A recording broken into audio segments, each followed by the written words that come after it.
Good day from the maker of Gibbs Fibs and Jibbles Horoscopes. I'm your soon-to-be famous host, Gib Jibbles, bringing a VHS miniseries on personal development using historical figures as examples. I think I'll call it Jibbles Life Lesson Nibbles. Yeah, that sounds good.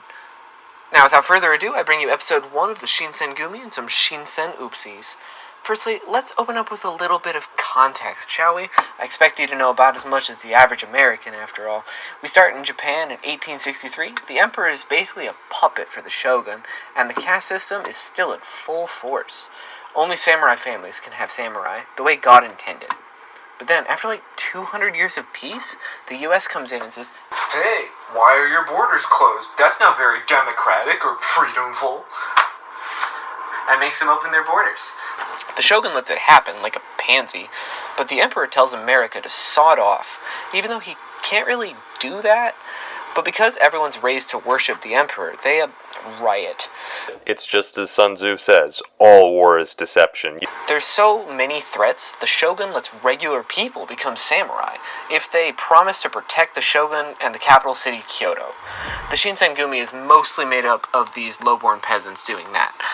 We'll cover a few every tape. First up is Isami Kondo, who's trained since forever to be a samurai, even though he's a regular commoner, like a kid who wants to be a superhero when he grows up, but is already 24 years old and still unemployed. Being a samurai was a dream come true for him, even though he was born a regular person and should have had no chance. He ended up in charge after getting the previous commoner Serizawa assassinated because he drank too much and ruined their name. Kondo became the leader through hard work and took things way too seriously, because they're samurai now. He followed the Bushido rules perfectly, forcing all his men to do the same. The punishment for breaking any rule was stomach slice. He caused over 50 men to commit seppuku during his time in charge because he didn't want them to abuse their power or get carried away.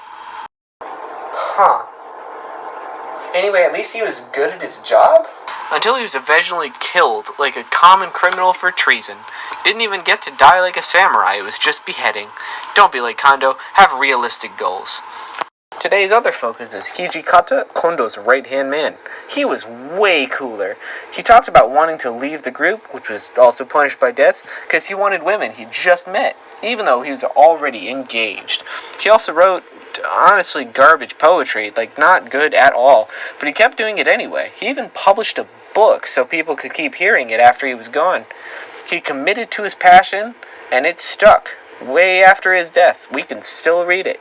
Be like Hijikata, reach for the stars.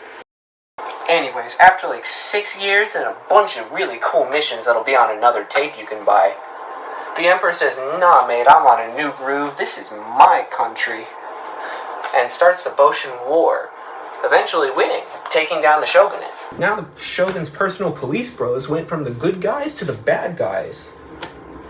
Kind of by default. So after only 6 years, the Shinsengumi is no more, and Japan starts the Meiji Restoration. Even though all of them commoner bros got their dreams, they all died because they followed them. So was it worth it? No, it was not. So yeah, hopefully that helps you when you're studying the Shinsengumi, their history, and the main players on the field.